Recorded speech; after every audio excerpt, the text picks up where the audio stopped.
হুম, আমি ভাইয়ার সাথে কথা বলবো এক্ষুনি। হ্যাঁ, আমার এক্ষুনি কথা বলতে হবে।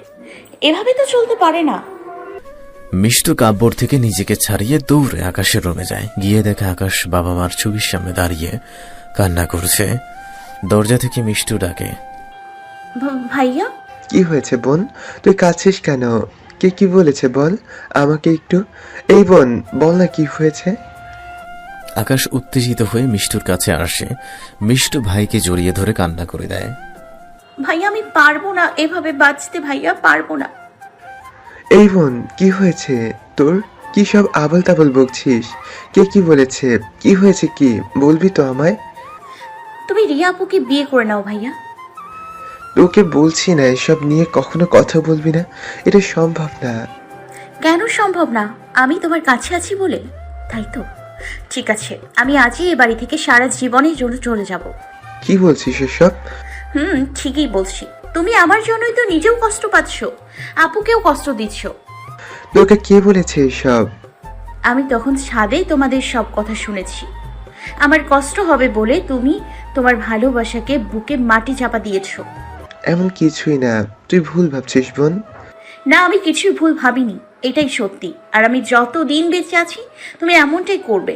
তার থেকে ভালো হবে আমি মরে যাই, তাহলে আর কারোর কোনো সমস্যা থাকবে না। আমি সব কিছুর মূল খুঁটি। আমি না থাকলেই মিষ্টু, কি বলছিস পাগলের মতন? আকাশের ধমক শুনে মিষ্টু কান্না করতে করতে নিচে বসে পড়ে। আকাশ গিয়ে বোনকে ধরে দু হাতে। ভাইয়া, আমি পারবো না তোমার কষ্টের কারণ হয়ে বেঁচে থাকতে, পারবো না। তুমি আমাকে এভাবে নিজের চোখে অপরাধী করে দিও না। বোন শান্ত হ, এমন কিছুই না। বিশ্বাস কর আমি কষ্টে নেই, তুই আছিস তো আমার। আমার আর কিছুই চাই না বোন। প্লিজ তুই কান্না করিস না। তোর চোখের অশ্রু যে আমি দেখতে পারি না, এমন বলিস না বোন। আমি সবাইকে ছাড়া থাকতে পারবো, কিন্তু তোকে ছেড়ে না। এইসব আর বলিস না বোন, আমার যে খুব কষ্ট হয়। আরে তোমরা ভাই বোন এত ইমোশনাল হয়ে যাও কেন বলো তো? দেখি ওঠো দুজনে। ইস, কেঁদে কেঁদে কি অবস্থা তোমাদের। মিষ্টু, আমি তোমাকে কি বললাম? আমার কথা একটু শুনলে কি এমন হয় বলো তো? আর এই যে ভাইয়া, তোমাকে কে বলেছে বোনকে ছেড়ে থাকতে?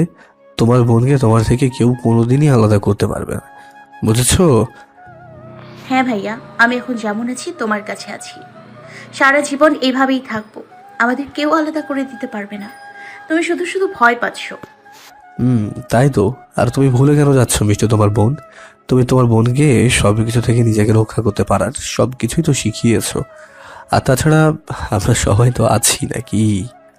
তোমরা বুঝতে পারছো না, মানুষের হাত ধরে রাখা যায়, কিন্তু মুখ মুখ ধরে রাখা যায় না। আর ওই মহিলার কথা বিশ্বের আমার বোন কষ্ট দেওয়ার চেষ্টা সব সময় করবে, আর আমি আমার বোনের কষ্ট দেখতে পারবো না। তাই ভালো হবে তোমরা এইসব নিয়ে ভাবা বন্ধ করে দাও। আমি আমার সিদ্ধান্ত থেকে পিছু পা হব না। বাহ ভাইয়া, তুমি আমার কষ্ট দেখতে পারবে না, অথচ ভাবছো আমি পারবো। আমাকে তোমাদের এতটা স্বার্থপর মনে হয়? বোন, তাই। কিন্তু কি জানো তো ভাইয়া, ছোট মার দেয়া কষ্টের থেকে তোমার কষ্ট আমাকে বেশি কষ্ট দিচ্ছে। বারবার মনে হচ্ছে আমি তোমার পথের কাঁটা হয়ে দাঁড়িয়েছি। আজ যদি আমি না থাকতাম তাহলে তোমার সুখের পথে কোনো বাধা থাকতো না। খুব সুখে থাকতে পারতে তুমি। এখন নিজেকে খুবই অপরাধী মনে হচ্ছে। ইচ্ছে করছে নিজেকে এখন শেষ করে দিই। বোন, আর একবার যদি আমাকে ছেড়ে যাওয়ার কথা মুখে এনেছিস তাহলে কিন্তু। বিয়েটা করে নাও ভাইয়া, তারপর তুমি যা বলবে আমি সব শুনবো। কথা দিলাম, তোমার সব কথা মাথা পেতে নিব। তুই বুঝতে পারছিস না বোন? তুমি বুঝতে পারছো না? মিষ্টু এখন ছোট্ট নেই, তাই চাইলে ওর সাথে যা ইচ্ছে তা কিছু করতে পারবে না। তারপরও যদি ছোট্ট মা কিছু বলে তো আমরা তো আছি আর তার প্রতিবাদ করার জন্য। আর তুমি থাকতে ভয় কিসের? তুমি সব কিছু থেকে এতদিন যেমন নিজের বোনকে আগলে রেখেছো, ভবিষ্যতেও পারবে ইনশাল্লাহ। কিন্তু কোনো কিন্তু না ভাইয়া, তুমি আমার পাশে থাকলে আমি কোনো কিছু ভয় করি না। কিন্তু এটা মনে রেখো, আমি সবার দেয়া সব কষ্ট সহ্য করতে পারবো, কিন্তু তোমার দেয়া কষ্ট না, সেটা সহ্য করার ক্ষমতা আমার যে নেই। তুমি যদি আমাকে কষ্টে না দেখতে চাও তো বিয়েটা করে নাও ভাইয়া। ঠিক আছে, কিন্তু আমি কখনো দেখি ছোট মার জন্য যদি তোর চোখে অশ্রু আসে সেদিনই সবকিছু শেষ করে দিব, কিন্তু কাউকে ছেড়ে কথা বলবো না। প্রয়োজন হলে রিয়াকেও তার মায়ের সাথে সম্পর্কের কথা ভুলে যেতে হবে। তখন কিন্তু তোরা কেউ কোনো কথা বলতে আসবি না আমাকে। ঠিক আছে ঠিক আছে। উফ, বাবা রে বাবা, সত্যি তোমরা ভাই বোন ধন্য। তাই তো বলি, বউ আমার এমন কেন? কাব্যর কথা শুনে আকাশ হেসে দেয়, আর মিষ্টু অগ্নি চোখে তাকায় কাব্যর দিকে। আরে এভাবে তাকাচ্ছ কেন? আমি তো তোমাদের প্রশংসা করছিলাম। হয়েছে, আর চোখ দেখাতে হবে না। যাও গিয়ে রিয়া আপুকে বলো তার এতদিনের সাধনা সার্থক হয়েছে। মিষ্টু আর কিছু না বলে চোখ মুছির রুম থেকে বের হয়ে রিয়ার রুমে চলে আসে। গিয়ে দেখে রিয়া বসে বসে দাঁত দিয়ে নখ কাটছে। মিষ্টুকে দেখে ছুটে আসে ওর দিকে। কি রে, কি হলো? তোর ভাই কিছু বলেছে কি? ওই চুপ করে আছিস কেন, বল না। ও, তার মানে এই প্ল্যানটাও মাঠে মারা গেল। থাক, কোনো ব্যাপার না, তুই মন খারাপ করিস না, বাদ দে। এসব আমার ভাগ্যে যা আছে তাই হবে। উফ, কত কথা বলো তুমি আপু। সে কখন থেকেই নিজেকে প্রশ্ন করছো, আবার নিজেই উত্তর দিচ্ছ। আমাকে কিছু বলার তো সুযোগ দিবে নাকি? মানে?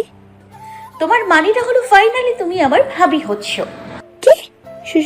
সত্যি বলছিস তুই? সত্যি সত্যি সত্যি, 3 সত্যি। রিয়া খুশি হয়ে মিষ্টুকে নিয়ে ঘুরতে শুরু করে, হাসতে হাসতে যেন আত্মহারা হয়ে গেছে। এতদিনের স্বপ্ন আজ হঠাৎ করে যে সত্যি হবে সেটা ভাবতেই পারেনি। অতিরিক্ত খুশিতে মিষ্টুকে জড়িয়ে ধরে কান্না করে দেয় Riya. Thank you so much Mishtu, thank you thank you. আমি জানি এসব কিছু তোর জন্যই সম্ভব হয়েছে। এর জন্য আমি সারা জীবন তোর কাছে কৃতজ্ঞ থাকবো বোন। ধ্যাত, কি বলো এসব? যা তোমার সেটা তো একদিন তোমার হবেই। আর তাছাড়া তোমার ভালোবাসা সত্যি ছিল, তাই তুমি তোমার ভালোবাসাকে ফিরে পেয়েছো। তুমি যা পেতে চলেছো সেটা শুধুমাত্র তোমার ভালোবাসার জোরে। তাই কৃতজ্ঞ নিয়ে কথা বলবে না, বুঝেছো? না সত্যি এইটাই যে সব কিছু শুধু তোর জন্যই হয়েছে, তুই মান আর না মান, আমি এইটাই মানি। উফ, বাদ দাও তো এসব। আর রেডি হয়ে নাও নিজের বিয়ের জন্য খুব তাড়াতাড়ি। কিন্তু আমি তোমাদের বিয়ে দিয়ে দিব, তাই বেশি সময় নেই তোমার হাতে। এখন থেকেই মনে মনে রেডি হয়ে নাও বিয়ের জন্য। কি এত ভাবছো বলো তো? আমি কোনো ভুল সিদ্ধান্ত নিলাম না তো কাব্য? আরে ধ্যাত, ভুল হতে যাবে কেন? ভয় পেও না তো, সবকিছু ঠিক হবে। এখন এসব নিয়ে না ভেবে নিজের বিয়ে নিয়ে ভাবো তো ভাই। আচ্ছা বাদ দাও এসব। তোমার কথা বলে তো মিষ্টির সাথে সবকিছু ঠিকঠাক হয়েছে তোমার? না এখনো তো হয়নি ভাইয়া, আর হবে বা কি করে? ভুলটা যে অনেক বড় ছিল আমার, আর তার ক্ষমা পেতেও যে দেরি হবে সেটা আমি জানি। কি? আরে না না, কিছু না, এসব কথা বাদ দাও। যাও গিয়ে ফ্রেশ হয়ে দাও, বাইরে থেকে এসেছো, যাও খেতেও তো হবে নাকি। কাব্য, তোমরা কি আমার থেকে কিছু লুকাচ্ছ? মানে? তোমাদের মাঝে কি এমন কিছু ঘটেছে যেটা আমি জানি না? দেখ কি বলছো এইসব, এমন কিছুই না। সত্যি করে বলো তো, মিষ্টি এখনো তোমাকে ক্ষমা করেনি, তাই না? ওর একটু সময় লাগবে ক্ষমা করতে, তাতে আমার কোনো সমস্যা নেই। ওর মতো সময় নিক না, তুমি এসব নিয়ে চিন্তা করো না। আমি অপেক্ষা করবো ওর ক্ষমার জন্য, প্রয়োজন হলে সারা জীবন অপেক্ষা করব। কাব্য, খুব ভালোবাসো না আমার বোনকে? জানি না, কিন্তু ওকে ছাড়া এখন নিজেকে কল্পনাই করতে পারি না। যাই হোক, আমি এখন আসি, তুমি একটু রেস্ট নাও। রাতে খেয়ে যে যার রুমে চলে যায়। সারাদিন রিয়া একবারও আকাশের সামনে আসেনি। লজ্জায় নাকি অভিমানে জানা নেই। খেতে বসেও চুপচাপ মাথা নিচু হয়ে খেয়ে চলে যায় নিজের রুমে। আকাশও কিছু বলেনি, আর চোখে কয়েকবার দেখেছে মিষ্টু ওর চাচ্চুকে ডেকে দাদির রুমে নিয়ে আসে আকাশ রিয়ার বিয়ের কথা বলার জন্য। ওদের সবকিছু জানিয়ে দেয়। আকাশ রিয়া একে অপরকে পছন্দ করে, আর তাই এখন মিষ্টু ওদের দিয়ে বিয়ে দিতে চায়। সবাই একটু চুপ থেকে বলে যখন ছেলে মেয়ে রাজি আছে তখন ওদের কোনো আপত্তি নেই। আকাশকে তো অপছন্দ করার কোনো কারণ নেই। চাচ্চু এতে খুশি হয়, কিন্তু ছোট মা চাচ্চু বলে সেটা কোনো ব্যাপার না, চাচ্চু তার সাথে কথা বলে নিবে, তার ধারণা তিনি মানা করবেন না। আর তাছাড়া আকাশকে নিয়ে তার কখনো কোনো সমস্যা ছিলই না। যাই হোক, সবাই এটা নিয়ে মিষ্টুকে চিন্তা করতে না করে। এখন এসব কিছুর দায়িত্ব দাদির আর ছোট আব্বুর। তবে মিষ্টু বলছে খুব তাড়াতাড়ি বিয়েটা দিতে চায়, আর সবকিছু ব্যবস্থা মিষ্টুই করবে। তার ভাইয়ের বিয়ে বলে কথা, অনেক বড় করে অনুষ্ঠান করবে, এতে কারোর কোনো আপত্তি নেই। মিষ্টু খুশি মনে দাদির রুম থেকে বের হয়ে আসে। আজ মনে হচ্ছে বুকের ওপর থেকে অনেক বড় একটা পাথর নেমে গেছে। মিষ্টুর আজ খুব করে ইচ্ছে করছে বাবা মার সাথে সময় কাটাতে। আজ রাতে মা বাবার রুমে গিয়ে থাকবে। আজ যে অনেক কথা বলার আছে তাদের সাথে। এতদিন ভাবতো বাবা মা হয়তো ওকে একটুও ভালোবাসতো না, খুব অভিমান ছিল ওদের উপর, কিন্তু আজ আর কিছু নেই। নিজের বাবা মার রুমে গিয়ে দেখে আকাশ ওখানে বিছানায় বসে আছে। ভাইয়া তুমি? আজকে অনেকদিন পর বাবা মা সবকিছু আবার অনুভব করতে ইচ্ছে করছে, তাই চলে আসলাম। কিন্তু এখানে মিষ্টু গিয়ে নিচে বসেছে, ভাইয়ের কোলে মাথা রাখে। আকাশও পরম মমতায় মাথায় হাত বুলিয়ে দেয়। ভাইয়া তোমার সব মনে আছে বাবা মার কথা? কিছু কিছু আছে। তবে কি জানিস বোন, মানুষ সুখের স্মৃতিগুলো খুব তাড়াতাড়ি ভুলে যায়, কিন্তু দুঃখগুলো হৃদয়ে ক্ষত চিহ্ন হয়ে থেকে যায় সারা জীবন। কিন্তু এমন কেন হয় ভাইয়া? কেন কষ্টের কথাগুলো আমাদের মন থেকে মুছে যায় না?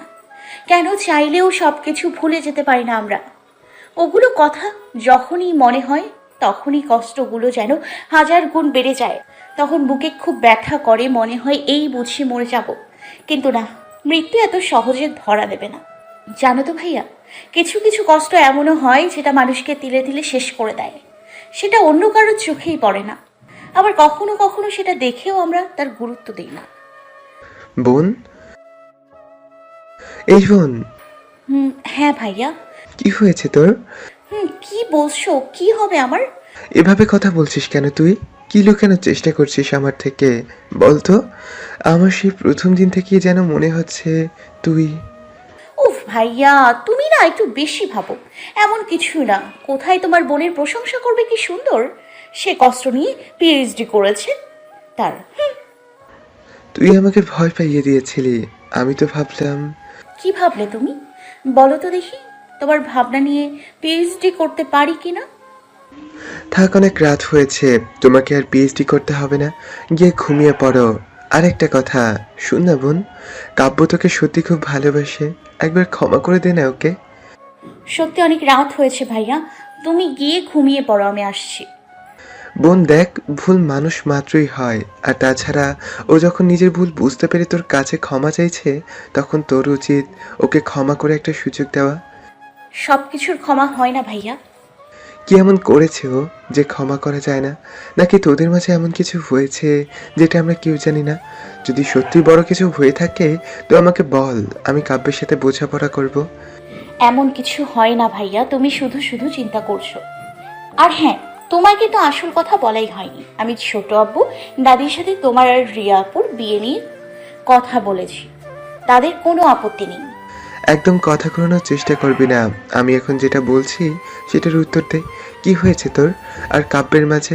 সত্যিটা বল, নয়তো আমি কিন্তু এই বিয়েটা করব না। উফ ভাইয়া, কি বলছো এসব? মাথা খারাপ হয়ে গেছে তোমার? একটা সামান্য বিষয়কে নিয়ে। সত্যি কি সামান্য বিষয়? হ্যাঁ, এটা নিয়ে তোমাকে এত ভাবতে হবে না। সত্যি যদি তাই হয় তো কাব্যকে ক্ষমা করে দে। ছেলেটা সত্যি তোকে খুব ভালোবাসে, ওকে ক্ষমা করে দে বোন। আমার জন্য হলে ওকে ক্ষমা করে দে। কি হলো বল, ক্ষমা করে দিবি ওকে? আর দেখ, তুই কিন্তু আমাকে ছুঁয়ে আছিস, তাই মিথ্যে বলবি না, ওকে একটা সুযোগ দিবি বল। ভাইয়া কি বলছো এসব? ঠিক বলছি, আমি খুব ভালো করে জানি তুই ঠকবি না বোন, ওকে বিশ্বাস করে। আর যদি সত্যিই তোদের মাঝে ছোট্ট বিষয় নিয়ে কথা কাটাকাটি হয়ে থাকে, তাহলে তুই এমন করছিস কেন? আমাকে কথা দিতে, নাকি আমার ধারণাটাই ঠিক? আচ্ছা ঠিক আছে, কিন্তু আমি কথা দিতে পারবো না, কিন্তু চেষ্টা করব তোমার কথা রাখার। মিষ্টু রুমে আর না দাঁড়িয়ে দৌড়ে নিজের রুমে চলে আসে। রুমে যেতে কাব্যর সাথে ধাক্কা খেয়ে পড়ে যেতে ধরতেই কাব্য দুহাতে মিষ্টুর কোমর শক্ত করে আঁকড়ে ধরে। মিষ্টু কাব্যর হাত সরিয়ে চলে যায়, গিয়ে বিছানায় একপাশে চুপচাপ করে শুয়ে পড়ে। কাব্য মিষ্টুর দিকে তাকিয়ে বুঝতে চেষ্টা করে, কিছুক্ষণ আগেও তো ভালো ছিল, হঠাৎ কি হলো? মিষ্টুর মুখ এমন দেখাচ্ছে কেন? কাব্য নিজের মনে মনে এসব ভেবে দরজা লাগিয়ে লাইট অফ করে ড্রিম লাইট জ্বালিয়ে মিষ্টুর পাশে বসে গিয়ে শুয়ে পড়ে। মিষ্টু কাব্যর উপস্থিতি বুঝতে পেরে বিছানার একদম কোনায় গিয়ে জড়সড় হয়ে শুয়ে পড়ে। কাব্য তাকিয়ে আছে মিষ্টুর দিকে। এটা আমি ভাইয়াকে কি বলে ফেললাম? আমি কি করে এই লোকটাকে ক্ষমা করে দেব? কি করে? এই লোকটাকে দেখলেই তো আমার সব কিছু মনে পড়ে যায়, চোখের সামনে সব কিছু ভেসে ওঠে। কি করে পারবো ওনাকে ক্ষমা করতে? পারবো না, আমি ওসব কিছুতেই ভুলতে পারবো না। কিন্তু ভাইয়া কিন্তু ছুঁয়ে বলেছে চেষ্টা করব, কিন্তু কি করে? মিষ্টু মনে মনে সব ভাবছে আর ছটফট করছে। এমন করতে করতে বিছানা থেকে পড়ে যেতে ধরে কাব্য। কাব্য ধরে ফেলে, দু হাতে শক্ত করে জড়িয়ে নেয় পেছন থেকেই। মিষ্টু ছাড়াতে চেষ্টা করছে। কি হয়েছে কি তোমার? এমন করছো কেন? কিছু হয়নি, ছাড়ুন আমাকে। আমি না চাইলে তুমি কখনো নিজেকে আমার থেকে ছাড়াতে পারবে না। তাই বৃথা চেষ্টা করে কোনো লাভ নেই। তা থেকে বলো কি হয়েছে? কিছুক্ষণ আগে অবধি তো ঠিকই দেখলাম, তাহলে হঠাৎ করে আবার কি হলো? আমি আপনাকে বলতে বাধ্য নই, ছাড়ুন আমাকে। বলেছি না আমার কোনো বিষয়ে কথা বলতে আসবেন না। ছাড়ুন আমাকে, ছাড়ুন। কোমর থেকে হাত সরাতে চাইলে কাব্য নিজের দিকে ফিরিয়ে বিছানায় দু হাত শক্ত করে চেপে ধরে। মিষ্টুর মুখ বরাবর নিজের মুখ নিয়ে আসে। মিষ্টু হাতের ব্যথায় চোখ বন্ধ করে ফেলে। অবশ্যই তুমি বাধ্য, আমি তোমার স্বামী। আমার প্রশ্নের উত্তর তোমাকে দিতেই হবে। হ্যাঁ, মানছি আমি ভুল করেছি, তাই বলে তো এই নয় যে তোমাকে একেবারের জন্যই ছেড়ে দেব। আমি চুপ করে আছি শুধু তোমার দেওয়া শাস্তি পেতে। তার মানে এই নয় যে তোমার কোনো ব্যাপারে হস্তক্ষেপ করব না। আমার সম্পূর্ণ অধিকার আছে তোমার উপর, এটা ভুলে যেও না। আর আমি কখনোই নিজের স্বামীর অধিকার ছেড়ে দেব না, বুঝেছো? ছাড়ুন। কেন ছাড়বো? ছাড়বো না তোমাকে, কিছুতেই না, বুঝেছো? আচ্ছা, যে ভুলের জন্য আমার সাথে এমন করছো, সেই ভুল কি শুধু আমার ছিল, তোমার ছিল না?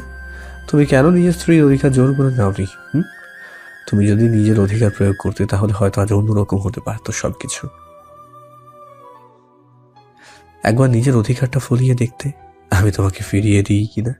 কিন্তু না, তুমি কখনো নিজের অধিকার দেখাতে আসোনি। কেন আসোনি? হাত আরো শক্ত করে চেপে ধরে। মিষ্টু ব্যথায় চোখ বন্ধ করে অন্যদিকে মুখ করে নেয়। কাব্যর সেদিকে কোনো খেয়ালই নেই। আগে শুনতাম ভালোবাসলে নাকি মানুষ বোকা হয়ে যায়, কিন্তু সেটা যে নিজেকে দিয়ে উপলব্ধি করতে হবে বুঝতে পারিনি। হ্যাঁ, আমি বোকা হয়ে গিয়েছিলাম, আর ভেবেছিলাম তোমাকে যে কষ্ট দিয়েছি তার জন্য তোমার কাছে ক্ষমা চেয়ে স্পেশালি প্রপোজ করবো সবার সামনে। নিজের সবকিছু বলে দুনিয়ার সামনে নিজের বউ বলে পরিচয় করিয়ে দেবো। আমার ভাগ্যে অন্য কিছুই লেখা ছিল, তাই এমন হয়েছে। আর এই সবের জন্য কষ্ট শুধু তোমার একা হয়নি, আমার হয়েছে। কিন্তু আমার কষ্টগুলো কেউ দেখতে পায়নি, আর না আমি তা সবার সামনে তা প্রকাশ করতে পেরেছি। জানো তো, তুমি যে কারণে কষ্ট পাচ্ছ, আমিও সেই কারণেই কষ্ট পাচ্ছি। প্রতিনিয়ত কষ্ট পাচ্ছি। বারবার মনে হচ্ছে আমি অক্ষম, আমি আমার স্ত্রীর পাশে থাকতে পারিনি। তখন আমাকে তার বেশি প্রয়োজন ছিল, প্রোটেক্ট করতে পারিনি তাকে আমি। আর এইটা যে একজন ছেলের জন্য কি, সেটা হয়তো বুঝতে পারবে না। আর তার থেকেও বেশি কষ্ট হয় তোমার মুখে যখন নিজের জন্য ঘৃণা ও স্ত্রী বিরক্তকর অনুভূতিগুলো দেখি। জানো তো, এখন নিজেকেই নিজের ঘৃণা হয়, নিজেকেই নিজে সহ্য করতে পারি না।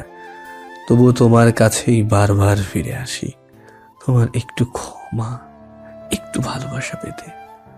আমি জানি আমি তোমার অপরাধী, আর আর তাই তোমার দেওয়ার সবকিছু আমি হাসি মুখে মেনে নিতে চাই। ভালোবাসি তো তোমায় খুব, নিজের থেকেও ভালোবাসি। তোমাকে ছাড়া থাকা আমার পক্ষে এখন সম্ভব না, মরে গেলেও তোমাকে আমারই চাই। কাব্য মিষ্টুকে ছেড়ে দিয়ে উঠে বারান্দায় চলে যায় নিজের চোখের অশ্রুগুলো লুকাতে। মিষ্টু হাত ধরে উঠে বসে কান্না করে।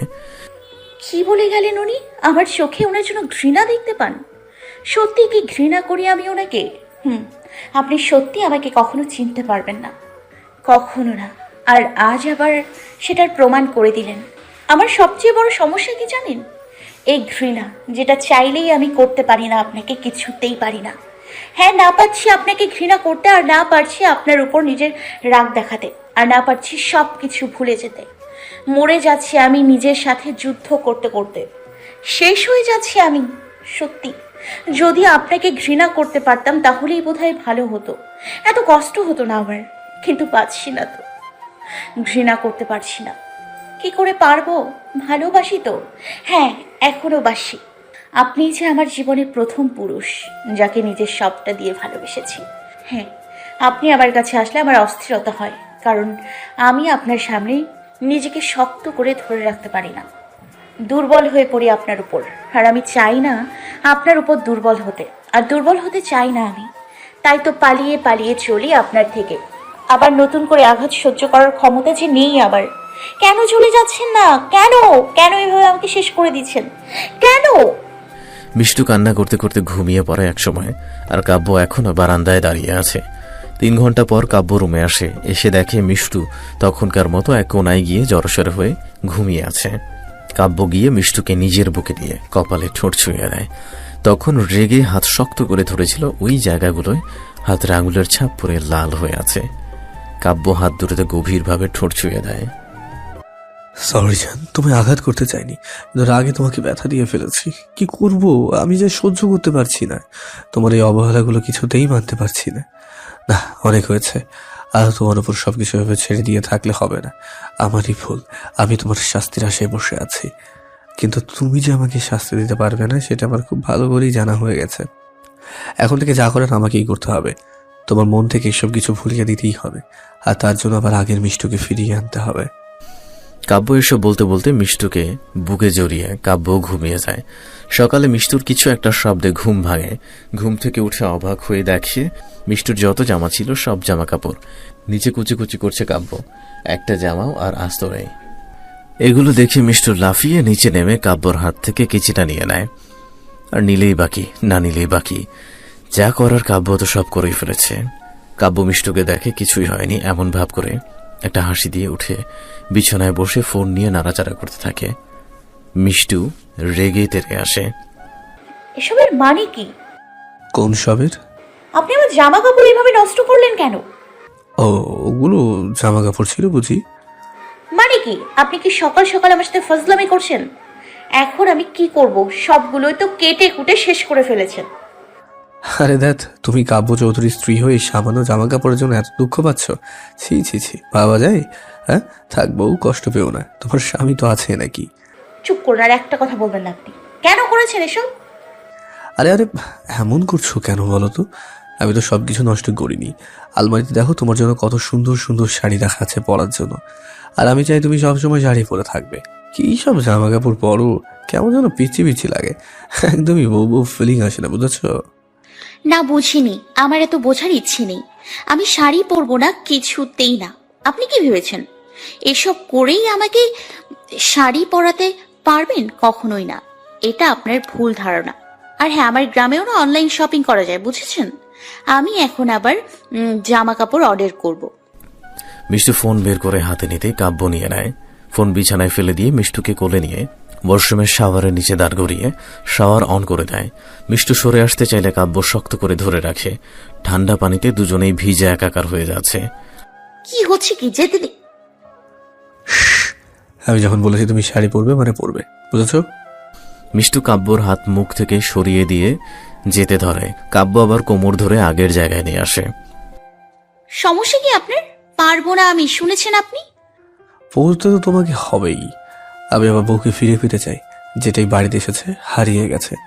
আমি আবার আমার সেই দুষ্টু মিষ্টি বউকে চাই। আমার শাড়ি পরা পুতুল বউকে ফিরিয়ে দাও। দাও না বউ, প্লিজ। আর যদি না দাও তাহলে কিন্তু প্রয়োজন হলে আমি আন্দোলন ধর্মঘট করবো। বউ চাই, বউ চাই, বউ চাই। তার কোনো প্রয়োজন নেই। সে মিষ্টু অনেক আগেই আর কিছু বলতে না দিয়ে মিষ্টুকে ঘুরিয়ে পেছন থেকে জড়িয়ে কাঁধে মুখ ডুবিয়ে দেয়। একদম বাজে কথা বলবে না। আমি আমার সেই মিষ্টুকে ফিরিয়ে আনবই। তার জন্য আমাকে যা করতে হয় তাই করবো। সে যাই হোক, তাড়াতাড়ি একটা শাড়ি পরে বের হয়ে আসো, আমি বাইরে যাচ্ছি। আর শোনো, সময় নষ্ট করে কোনো লাভ নেই। এই বাড়িতে তোমার জন্য শাড়ি ছাড়ার কিছুই নেই। তোমাকে শাড়ি পরতেই হবে। তাই বলছি, তাড়াতাড়ি পরে নাও। আর যদি তুমি না পারো তাহলে তো আমি পরিয়ে দেবো, মনে থাকে যেন। কাব্য ওয়াশরুম থেকে বের হয়ে একটা আকাশি কালার শার্ট আর একটা জিন্স পরে নেয়।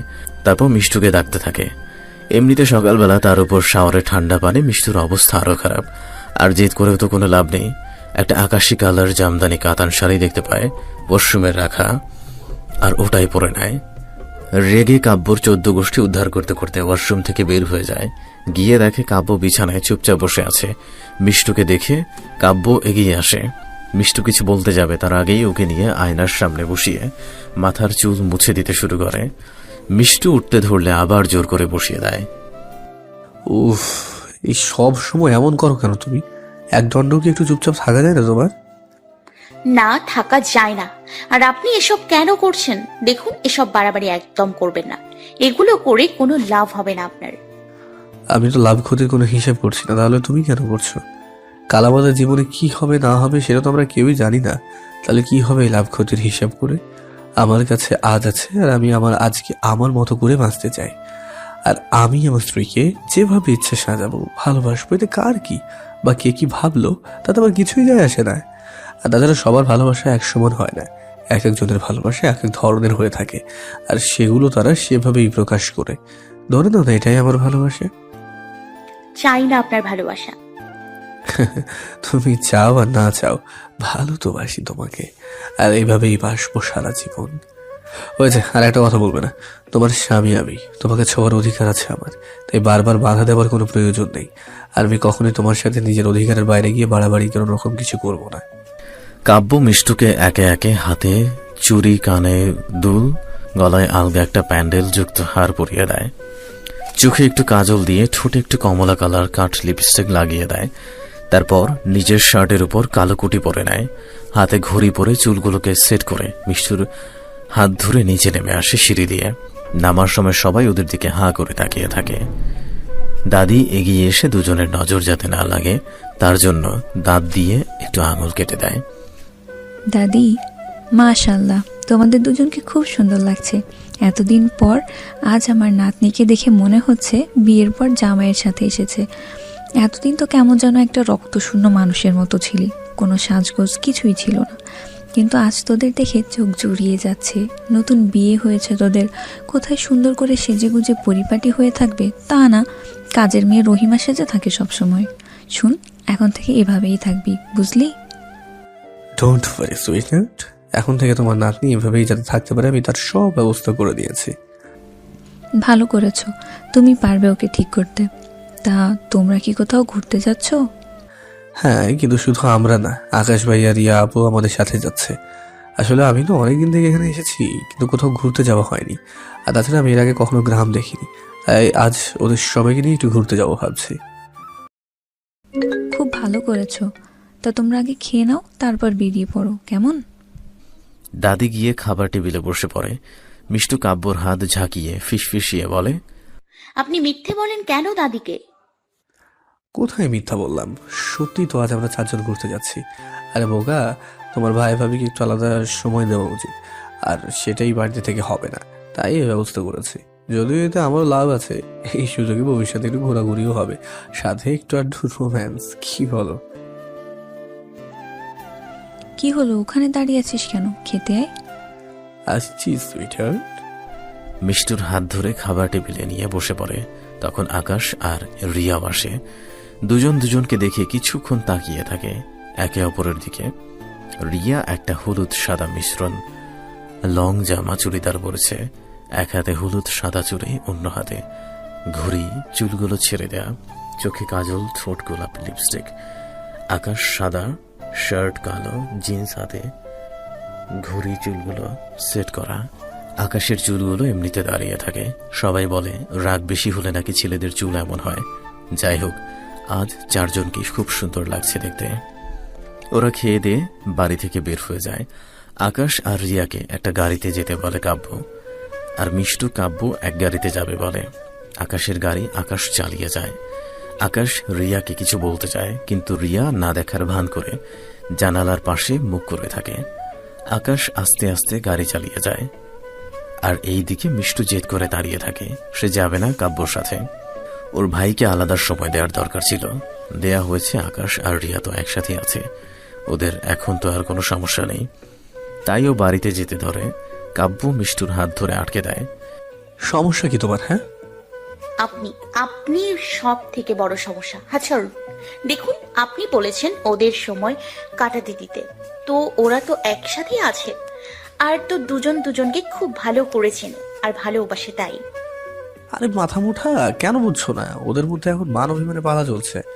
রিয়া আপু তো এতদিন তোমার ভাইয়ের জন্য অপেক্ষা করেছে, আর এখন যখন সব ঠিকঠাক, তবু আকাশ নিজেকে থেকেও একবার আপুর সাথে কথা বলেনি। তাই আকাশের প্রতি একটা অভিমান তো আছেই, আর সেটা প্রকাশ করতেও পারছে না। আর আজ যখন আমি বলেছিলাম ওদের আলাদা কথা বলতে, দুজনে না করে দেয়। তারপর আমাদের কথা বলি, তখন গিয়ে রাজি হয়েছে। এখন যদি তুমি না যাও, ওরা যদি না কথা বলে চলে আসে, তখন বিয়ে ভেঙে দিয়ে বিয়ে ঠিক করে সব দায়িত্ব শেষ তোমার। হ্যাঁ, মিষ্টু হাত ছাড়িয়ে নিয়ে গাড়ির পেছনে সিটে গিয়ে বসে পড়ে। কাব্য গিয়ে ওর দিকে তাকিয়ে থেকে বলে, আমাকে কি তোমার ড্রাইভার মনে হয়? পিছনে গিয়ে বসছো কেন? চুপচাপ গিয়ে সামনে বসো। এখন একদম আর মাথা গরম করবে না। এ দেখো, তোমার ভাই ফোন করছে। কি চাও এখন, বলবো সব? মিষ্টু রেগে গিয়ে দরজা খুলে জোরে লাগিয়ে কাব্যর পাশের সিটে গিয়ে বসে